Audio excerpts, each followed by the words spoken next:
ମୋ ଭଳିଆ ଯେଉଁମାନେ ନୂଆ କାର୍ କିଣିଛନ୍ତି ଏ ଭିଡ଼ିଓଟି ତାଙ୍କମାନଙ୍କ ପାଇଁ ଭିଡ଼ିଓଟି ଲାଷ୍ଟ ପର୍ଯ୍ୟନ୍ତ ଦେଖନ୍ତୁ ହେଲ୍ପଫୁଲ୍ ହେଇପାରେ। ଏପଟେ ଭାଇ ମୋତେ ଆଣି ଦେଲେ ଚା। ଧନ୍ୟବାଦ ଭାଇ। ସକାଳୁ ସକାଳୁ ଚା ମୋତେ ମିଳିଗଲା। ଆଉ ମୁଁ ଏପଟେ ଗାଡ଼ି ଲଗାଇ ଦେଇଛି ଲାଇନରେ ଲଗାଇ ସାରିଲା ପରେ ମୁଁ ଟିକେ ୱେଲକମ୍ରେ ମୋତେ ଚାହା ମିଳିଗଲା। ମୁଁ ଟିକେ ଚାହା ମାରିଦେବି।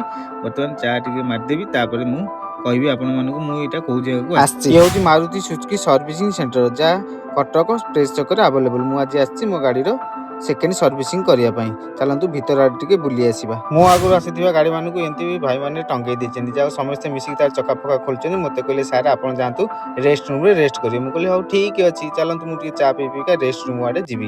ରେଷ୍ଟ ରୁମ୍ରେ ପହଞ୍ଚୁ ଗାଡ଼ିର ସବୁ ସାମଗ୍ରୀ ଭଲ ଭାବରେ ସଜେଇକି ରଖିଛନ୍ତି। ଏପଟେ ଦେଖନ୍ତୁ ଫୁଲ ଗଛ କେଉଁ ଭଳିଆ ଶାନଦାର ଭାବରେ ସଜା ହେଇଛି। ଏପଟେ ଯେଉଁ ରେଷ୍ଟ ରୁମ୍ ଅଛି ପୁରା ବଢ଼ିଆ କିନି ବେଲୁନ୍ ଫେଲୁନ୍ ଦେଇ ସଜେଇଛନ୍ତି। ମୁଁ ଭାବିଲି ମୁଁ ଟିକେ ଏଠି ବସିକି ଟିକେ ଆରାମସେ ରେଷ୍ଟ କରିବି। ତାପରେ ମୁଁ ଏଠୁ ବାହାରି ମୋ ଗାଡ଼ି କାମ ଦେଖିବି।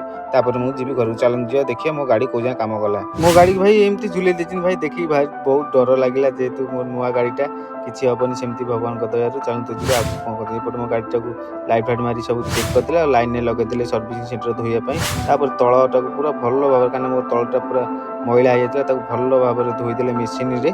ତାପରେ ପୁଣି ତାକୁ ଆଗକୁ ଗଢ଼େଇକି ଚାରିଜଣ ମିଶିକି ମୋ ଗାଡ଼ିକି ପୁରା ଚାରିକର ଭଲ ଭାବରେ ଦେଲେ କାଚି, ତାପରେ ସୋରୁମ୍ ଭିତରୁ ନେଇଗଲେ ତାକୁ ଭଲ ଭାବରେ ଦେଲେ ପୋଛି, ତାପରେ 4-5 ଜଣ ମିଶିକି ଭଲ ହେଇକିନି ସର୍ଭିସିଂ କରି ୱାସିଂ କରି ମୋତେ ଧରିଦେଲେ। ମୁଁ ଜଲ୍ଦି ଯାଇ ପେମେଣ୍ଟ କରିଦେଲି। ଦେଖନ୍ତୁ ସାର୍ ମାନଙ୍କୁ ମୁଁ ଆଜି ପେମେଣ୍ଟ କରୁଛି। ଆଉ ପେମେଣ୍ଟ କରିସାରିଲା ପରେ ମୁଁ ବାହାରିଗଲି ଘରକୁ। ଭାଇ ଯଦି ଆପଣମାନଙ୍କୁ ଭିଡ଼ିଓଟି ଭଲ ଲାଗୁଛି ତାହେଲେ ଲାଇକ୍ ସେୟାର ସବସ୍କ୍ରାଇବ୍ ନିଶ୍ଚିନ୍ତ କରିବେ। ଆଉ ଭାଇ ସେୟାର କରି କହିବେ ଭିଡ଼ିଓଟି କେମିତି ଲାଗୁଛି। ଆଉ ଏଇଟା କେଉଁ ବ୍ରିଜ୍ ଆପଣମାନେ କମେଣ୍ଟରେ ନିହାତି ଭାବରେ ଜଣାଇବେ। ରହୁଛି ସାଙ୍ଗ, ଦେଖା ହେବ ନେକ୍ସଟ ବ୍ଲଗ୍ରେ।